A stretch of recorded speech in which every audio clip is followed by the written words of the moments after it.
Eyes forward. Good morning. 10 o'clock briefing today, and as the president's told you, it's going to be a little bit different today. I am angry. The bear has been poked, and I am angry.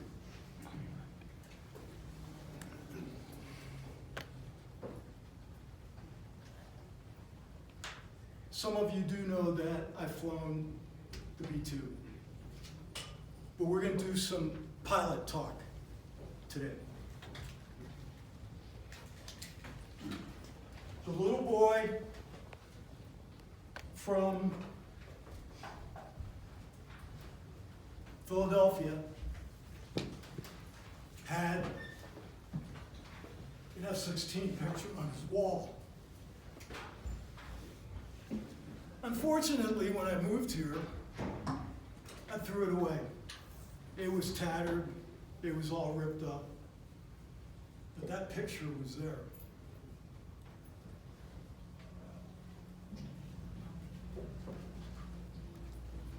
I love aviation. I had the privilege of becoming a test pilot. I really enjoy flying airplanes. If it flies, I like to fly.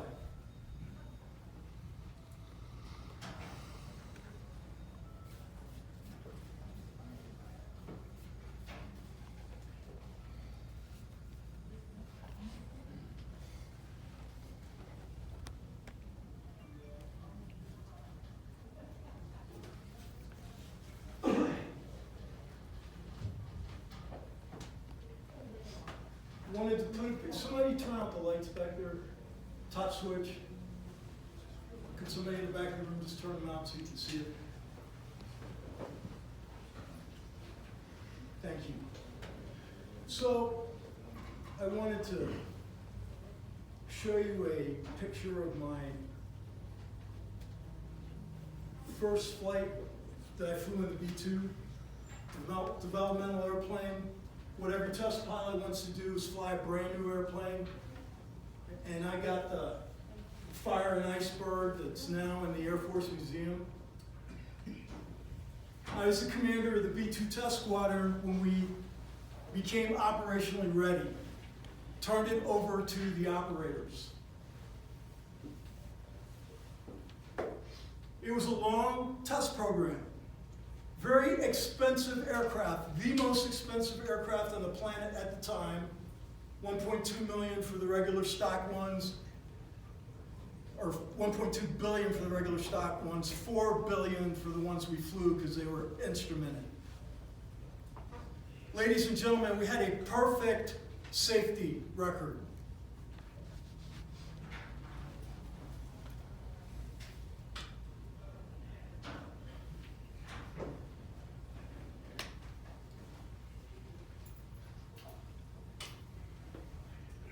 It was a privilege to fly that airplane. I have been told that I'm talking down to you. I don't talk down to anyone. All pilots face Bernoulli, Prandtl, laminar flow every time you operate the controls of an airplane. The molecules do not care who's behind the stick, yoke, whatever.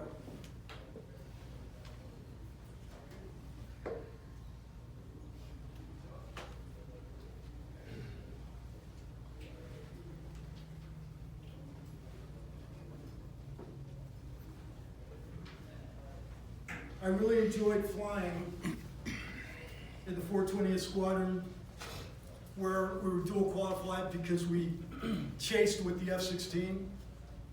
So that picture I had on the wall, I was blessed that I got to fly that airplane.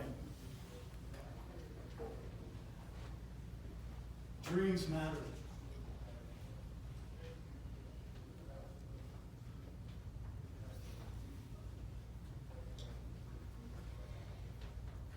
So we'll come back to the B-2.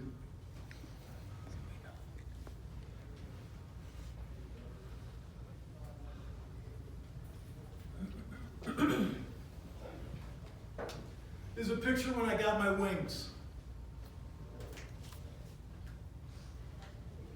The guy standing beside me is John Graper.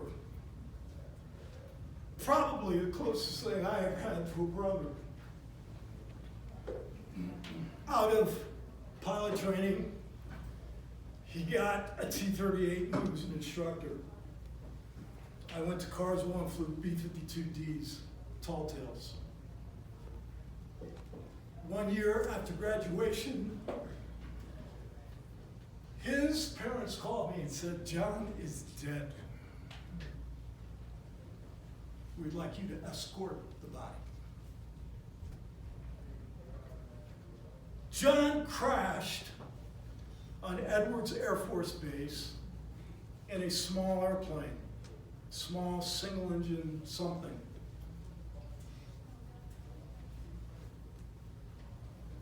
The individual flying the airplane was one of John's students. The individual's wife was in the right seat. Their baby was in the back seat with John. They were flying from Phoenix, I should say, to Bakersfield. It was at the very edge of the capability of that particular airplane. They got caught in a thunderstorm, ran out of gas, and crashed. The last time I had seen John, we were at Edwards, and we agreed to meet there at test pilot school. The molecules don't care. Who's ever heard the name Rick Husband?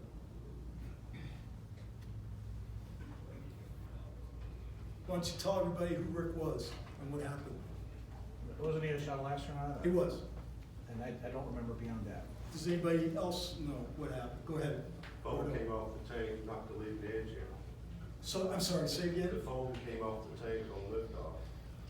And so for everybody that's getting cryptic here, he was in the shuttle that became pieces when it hit the atmosphere. Rick was my classmate in class 88A at test pilot school. My second attempt at astronaut training, I was on the board where he got picked up and I was eliminated due to deficient hearing. I failed the physical. But for the grace of God, there go I. I was in the emergency room at Carswell Air Force Base with my youngest son, and I'm listening to the chatter of the shuttle re-entering. And it's of interest to me because I'm an astro major. And my friend was up there.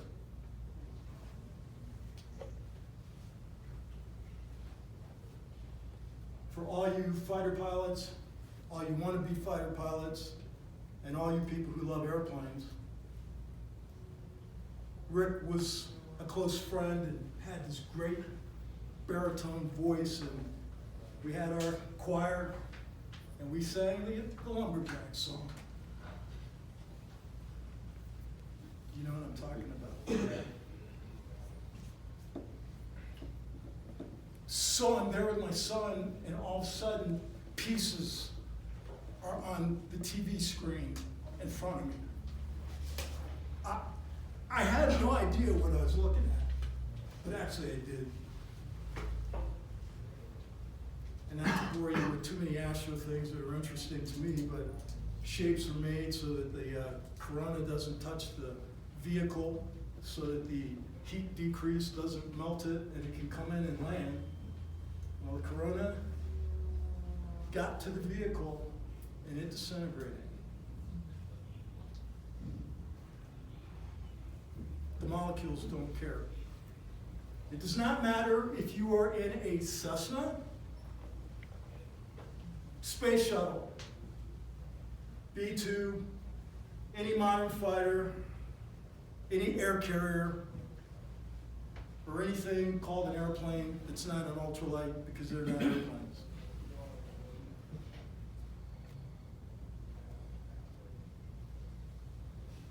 The molecules don't care. You can die anywhere. So I'm in the B2 one day as a boss.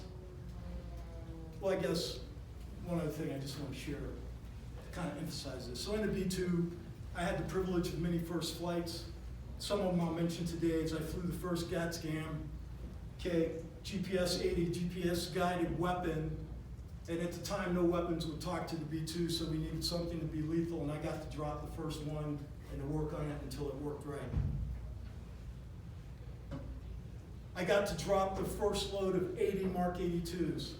Only 2 bombers in our inventory could drop 80 Mark 82s. The D model I cut my teeth on as a second lieutenant, and I had the privilege of dropping the first load out of the B2 with my classmate Steve Cameron. So Air Force does stock photos. When you see that on the internet, the barrel's flying. So I'm minding my own business one day in my office, and my chief engineer comes in and he's sheet white. And for all of you guys that don't know what flight test engineers are, they're the adult supervision because pilots are stupid. So they're not pilots, but they go around and they fly with us, and they're the guys that figure out all of the algorithms that make your eyes cross. When he settled down and began to talk, he said, "We just used 9Gs and put a rooster tail on the desert floor, and I thought we were going to die." And after we talked a little bit more, then he left my office, and I thought about it.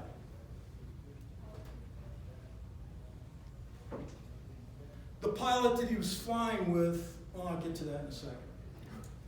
For all pilots, we have a sine wave of errors that we make. So when it crosses the axis, it's an error. And of course, at the peak, it's the top point. And if you take most pilots and overlay their frequency, it looks kind of the same.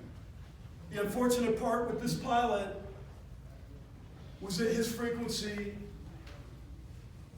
between errors was a lot more frequent. So I realized there was a problem. We went and talked. He was the next one to check out in the B2, and I told him that he could not check out in the B2 at that time. He didn't really like it. He was disappointed. But at the end of our conversation, I said, "As your commander, I am not going to go put my blues on, walk up, knock on your door, and tell your wife why you're not coming home today." About 3 or 4 months later, he checked out. He was fine. 10 years later, our sons were in the same Cub pack. Ladies and gentlemen, I know what I'm doing. In the B2, we had a perfect safety record. Let me reiterate, perfect safety record. With all of the people that flew it, as complicated as that airplane is, all of the high Q, low Q, upside down, refueling, cross the equator, drop whatever, and pieces coming off the airplane, perfect safety record. Edwards Air Force Base is named after Glenn Edwards. Glenn Edwards lost his life in the YB-49, the grandfather of the B-2, or I should say great-grandfather.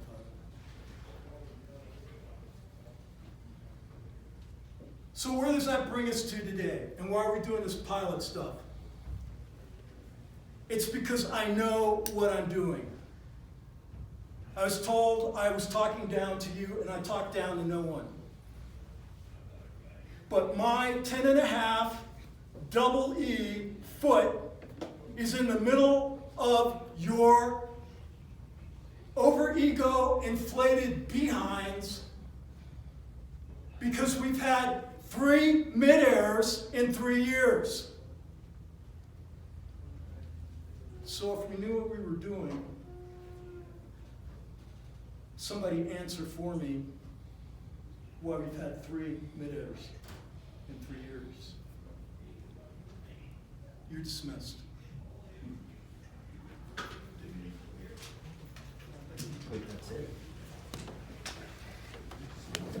Sport class, in the sport class headquarters.